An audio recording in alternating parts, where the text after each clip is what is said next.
Comigo, a Juliana Rosa. Boa noite, Juliana, tudo bem? Bom dia, boa tarde, já boa noite. Bom dia, boa tarde, boa noite, porque tu vira Porque eu já não 24 sei horas que horas são. conectada. Sextou. Tu tá naquela assim, como eu, assim, o controle remoto sai da Band News, vai pra Band Esportes, sai da Band Esportes, vai pra Band News. Tu tá nessa, assim? Tipo, essa abre o estúdio e entrei no estúdio errado. Não, e querendo acompanhar Tóquio, querendo saber o que acontece no mercado, Exatamente, tipo isso. é isso? É bonito de ver, né? Então bom dia, boa tarde, boa noite pra ti, Boa que vai ser noite uma pra você. loucura. Agora, boa noite. Vai ser uma loucura. Queda no mercado financeiro, né? A gente tem que se preocupar? O que aconteceu hoje? O que pressionou o mercado? Logo de manhã, o número da inflação veio preocupante. A inflação oficial do país, o IPCA, saiu hoje a prévia do IPCA, que é o IPCA 15, e o número da inflação foi bem salgado, o resultado mais alto para julho desde 2004. Então, com isso, a gente vê já uma expectativa de aumento de taxa de juros. Quando você tem muita inflação, você tem um freio ali à recuperação econômica, né? Que você gasta mais para pagar a conta de luz, para ir no supermercado, para encher o combustível, o gás de botijão para as famílias de mais baixa renda. Então, a gente vê uma previsão de inflação pior para o ano e, com isso, esse é um dos impactos negativos para a Bolsa hoje, que fechou em queda de 0,87%, e na semana a Bolsa aqui de São Paulo fechando em queda de 0,72%. O dólar também teve uma semana aí bastante tumultuada, né? Hoje fechou praticamente estável a R$ 5,21. Na semana, a moeda americana sobe 1,86%. A gente vai trazer os números da inflação, que foram, então, os destaques que pesaram aí desde logo cedo nas expectativas econômicas, no mercado financeiro. A taxa de julho mostrando aumento de preços de 0,72% e no ano 4,88%, 12 meses, 8,59%. Que salário que sobe em um ano 8,5%, né, Felipe? Quando tem salário, né? Que a gente tem um desemprego muito alto e a inflação acaba dificultando ainda mais a renda dos brasileiros. Além da inflação, também ao longo do dia, o mercado financeiro repercutiu muito a questão da Delta ainda. A gente começou a semana com uma pressão forte, né, nos mercados. Segunda-feira foi um dia muito ruim. A preocupação da variante da Covid-19, que é muito mais contagiosa, mas ao mesmo tempo a gente vê pelos dados que os lugares que estão com vacinação mais adiantada conseguiram diminuir fortemente os casos mais graves da doença, internações e morte. Mas ainda há essa preocupação do quanto que o ritmo de avanço da vacinação e o ritmo também de avanço dessa variante Delta podem colocar restrições em algum momento novamente ao funcionamento das economias mundiais e com isso também, além da inflação, é mais uma incerteza em relação à recuperação das economias mundo afora. Aqui no Brasil ainda tem a questão política. De manhã cedo houve uma repercussão ainda grande de todo um debate sobre democracia, voto impresso e tudo mais, tudo isso atrapalhando muito o ambiente de negócios, muitos ruídos políticos e ainda os desdobramentos de toda a pressão do Centrão para conseguir mais poder no governo, o governo fragilizado, precisando abrir espaço para ampliar a base do Centrão em meio a uma fragilidade econômica e toda a CPI da Covid, os pedidos de impeachment. Isso tudo tem causado um ambiente de pressão aí no mercado financeiro. Vamos conversar um pouco sobre tudo isso aí com um dos maiores especialistas em inflação do país, professor Luiz Roberto Cunha, da PUC do Rio. Professor, prazer enorme te receber. Vou te perguntar logo sobre inflação, porque um dos destaques da inflação foi alta de aluguéis, ou seja, a gente já está com tudo alto. O setor de serviços, né, aluguel, o setor de turismo, né, tudo que estava comportado, porque o pessoal não estava podendo consumir. Agora, com alguma melhora da economia, pode começar a ter pressão aí dessa área, professor? Boa noite, novamente, muito obrigada. Boa noite, Juliana. Prazer enorme encontrar você aqui na Band News. Parabéns aí pelos seus programas, parabéns por tudo. Olha, a inflação tem sido uma preocupação, e será uma preocupação nos próximos meses e possivelmente também no ano que vem, não é? Você colocou muito bem, quer dizer, não é? Nós temos agora uma pressão nos aluguéis. Os aluguéis são serviços e os serviços como um todo não é, foram muito pressionados para baixo, não é, no período maior aí do lockdown, das pessoas não saindo. Os aluguéis, na verdade, não tiveram uma pressão desse tipo. O que eles têm é um reajuste que, de uma certa forma, reflete a questão do câmbio, porque, embora não seja mais o índice mais importante para os aluguéis, o IGP da Fundação Getúlio Vargas, o Índice Geral de Preços, que é um índice que tem um componente muito forte de câmbio, não é? Ao contrário do IPC, do Índice de Preço ao Consumidor da Fundação e o do IBGE, que hoje teve essa alta, que tem muito mais salário, tem muito mais serviços, né? Então, pode estar refletindo um pouco essa alta. O IGP está bem acima, o IGP está variando 20 e tantos por cento, enquanto em 12 meses, como nós estamos vendo aí, o IPCA, mesmo com essa alta um pouco mais forte, ainda está em torno de 8 e pouco. É uma variação alta, mas, de qualquer forma, bem deslocado. Eu acho que você vai ter alguma pressão nos serviços, não é?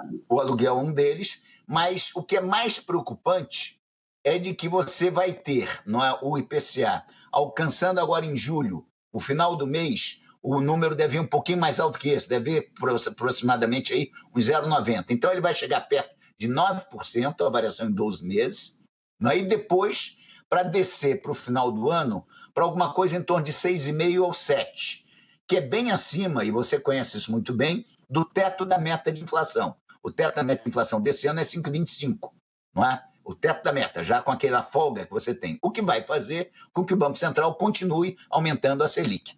Então, esse é um pouco aí do que você, como colocou muito bem, mexe com os mercados, uma inflação mais alta, uma perspectiva de ainda subir e a perspectiva de nova alta na Selic. A alimentação, a gente vê que começa pelo menos a subir menos, né? Quando a gente vê aí pelos dados, deve ter algum refresco, porque no curto prazo a gente tem agora as geadas, a gente conversou mais cedo sobre plantações que foram afetadas já pela seca, café, laranja, né? Como é que fica a situação de alimentos, professor? Olha, Juliana, os alimentos foram o grande vilão da inflação no segundo semestre do ano passado. Não é? Você teve uma alta grande das commodities em função da demanda externa, China, Estados Unidos mesmo, a China se recuperando. Isso ajuda na balança comercial, o que é uma coisa positiva. Não é? Teria até, em princípio, ajudado a melhorar a moeda nacional, a valorizar o real, mas no ano passado isso não aconteceu. Então, nós tivemos dois efeitos negativos: preço de commodity e dólar, que pressionaram bastante a inflação, inclusive a própria inflação do IPCA. Esse ano, em princípio, a demanda externa está dando uma segurada. O crescimento da China, o crescimento dos Estados Unidos continuam fortes, mas não estão subindo com tanta intensidade e não deverão subir com tanta intensidade no segundo semestre. Isso nos ajuda um pouco do lado das commodities de exportação, soja, por exemplo, milho. Não é? Agora, como você lembrou muito bem, nós tivemos aí essa geada muito forte, o café foi muito afetado, laranja foi afetado, são produtos, não é, que nós também exportamos, mas são produtos que têm também um impacto muito grande na mesa, no café da manhã, não é? Tanto o café quanto o suco de laranja, e isso vai pressionar um pouco mais. O que a gente deve ter é esses produtos mais afetados pelo clima pressionando, mas os produtos de exportação, soja e milho, devem segurar um pouquinho no segundo semestre, não devem continuar subindo muito. O que está pressionando também? Carne, a parte toda de carne e ovos. Frango subiu muito também. Então, a inflação dos alimentos não deve, no segundo semestre, ser tão alta como foi no ano passado, mas ela deve continuar pressionando.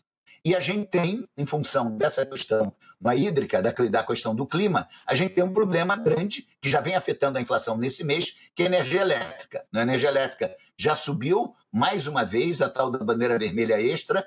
Isso ainda vai impactar um pouco mais o índice desse mês, por isso é que o fechamento do mês é mais alto que o 0,72, talvez em torno de 0,80, 0,90, e pode afetar ainda no mês que vem ou no outro, porque a ANAEL ainda poderá fazer uma nova correção para cima da bandeira vermelha, exatamente tentando reduzir um pouco o consumo, via preço, porque o pior é reduzir com apagão, com medidas mais drásticas. Então, essa é uma medida, infelizmente, tem que ser feita. Ô, professor, uma coisa que me preocupa muito, quando a gente conversa sobre tendência da inflação, a gente fala muito sobre preocupação de até onde esse dólar pode ir.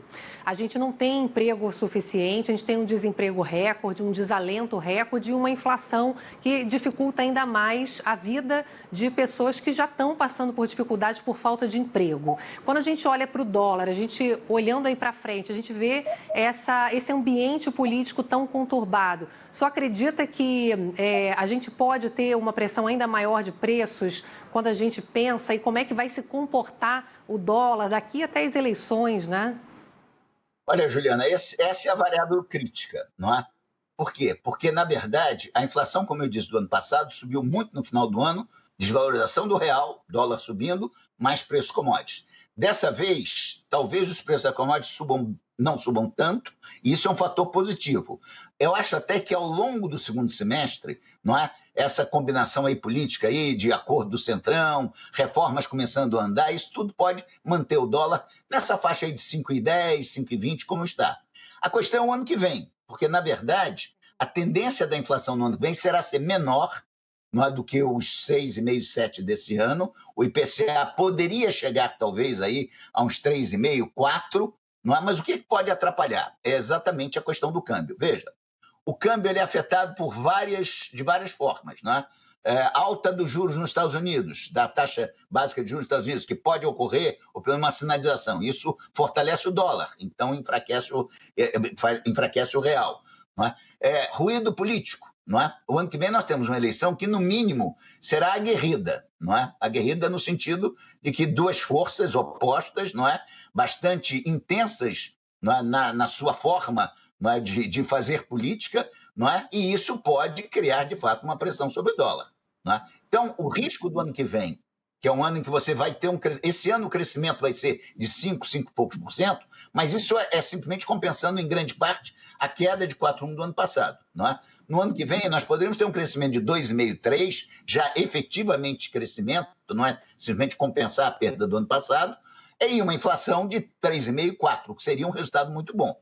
Mas o grande risco é exatamente, não é, o crescimento não ser tão alto e a inflação ficar mais alta, principalmente em função de ruídos não apenas econômicos, mas ruídos externos. O professor, o Felipe, que está aqui ao meu lado, ele está me chamando de jovem, que a gente não fala jovem, né? É jovem, ou cringe, né? Agora, que eu não me lembro daquele período de hiperinflação, né? Que ele estava falando, mas nem é uma inflação muito alta, né? Não, professor, a minha pergunta era a seguinte, sim. Eu não sou tão nova assim não, tá? Eu não sou tão nova assim. Se eu fosse seu aluno, o senhor teria me ensinado, na minha época lá, 30 anos atrás, 35 anos, diferente inflação do que o senhor ensina para a Juliana e sub-Juliana, né? Abaixo da Juliana, porque eu sei o que o senhor está falando e eu me lembro do overnight. A Juliana nunca botou o dinheiro dela em overnight, né? Quer dizer, essa loucura. Como é que mudou muito o ensino da inflação? Olha, a pergunta é ótima, porque eu continuo ensinando a inflação, continuo dando aula de economia brasileira, e o que eu sempre digo é o seguinte: nós tínhamos naquela época um sistema que era o sistema da indexação, em que a inflação de um mês contaminava no mês seguinte. E aí, se viesse uma quebra de safra, como está acontecendo agora com a geada, ou se viesse uma desvalorização cambial, aí a coisa ia num sentido cada vez mais forte e a gente tinha aquela loucura, não é? Que foi a economia brasileira até 94, uma hiperinflação, o dinheiro faltando antes de acabar o mês, não é? Pessoas que não tinham aplicação financeira, a grande maioria da população sofrendo muito, não é? Isso mudou, mas não terminou a questão básica, não é? De que, na verdade, esses choques, sejam agrícolas, não é, por clima, sejam pelo câmbio, por razões internas ou externas, políticas ou de taxa de juros internacional, eles continuam fazendo com que você tenha pressões na inflação. A diferença é que agora você tem como controlar mais através da taxa de juros. Só que a taxa de juros tem um efeito naquilo que Juliana estava colocando. Nós temos que recuperar o emprego, nós temos que recuperar o crescimento. E a alta da Selic é um remédio duro, porque ele ajuda a segurar a inflação, mas ajuda também a prejudicar o crescimento da economia e do emprego. Perfeito. Professor Luiz Roberto Cunha, sempre uma aula ouvir o senhor. Espero que o senhor venha muitas e muitas vezes, porque a gente vai precisar muito da sua sabedoria aí para poder traduzir, né, essa loucura aí do nosso país, né? Muito obrigada. Eu sou seu fã há muitos anos. Não muitos, porque você é jovem, mas sou seu fã há muito tempo. E estou sempre às ordens para estar aqui com você, aqui no Jornal da Band. Obrigada. Obrigado, hein? Ô, Felipe, você sabe que só o parede, não é querendo falar que eu sou jovem, me acho jovem, certo, né? Mas eu me lembro que eu ia com um carrinho de supermercado com os meus pais, cada um pegava um carrinho, porque a gente fazia aquela... Lancho. A gente fazia um estoque, né? Hoje em dia você faz por semana, né? Claro. Supermercado, né? Então, e inflação também é uma coisa que o professor Luiz Roberto... Investiu o teu dinheiro em overnight, né? Overnight, não. Eu aprendi com o professor Luiz Roberto Cui que inflação é que nem tubo de pasta de dente. Se você deixa sair, depois para enfiar a pasta de novo no tubo, não entra. Não consegue. Agora é o seguinte, se você tem alguma dúvida, quer dicas de economia, mande sua pergunta para a gente como? Pode mandar pergunta. Você bota lá nas redes sociais, hashtag Mercado Band News, né? Ou você pode mandar um e-mail também, mercadobandnews@band.com.br. Então, hashtag... Olhei para a câmera errada. Não, tudo bem, mas vamos lá. Hashtag Mercado Band News. Você está atento aí nas redes sociais. Você pode botar hashtag Fale com a Ju. Também gosto dessa coisa cringe. Fale com a Ju. Íntimo, Fale com a Ju. Né? Tá bem. Hashtag Você Fale com a atende Ju. também. Eu atendo não também. manda nada, fale com o Felipe, que eu não sei nem onde acha esses negócios na rede social. Ou pelo e-mail, então, mercadobandnews.band.com.br. Cai na tua caixa também de e-mails. Ô, Felipe, como era essa vida de overnight? Era um horror, a gente esquecia de pegar e fazer lá o negócio da máquina. Era de um dia para o outro, né? O rendimento, né? Era de um dia para o outro, era uma loucura. E vocês que esquecia. E aí não tinha mais como, aí perdia o dinheiro, perdia 2%, 3% no dia, isso é um horror. Não queira saber isso, não queira, vamos ficar longe disso. Bom final de semana. Bom fim de semana para você também.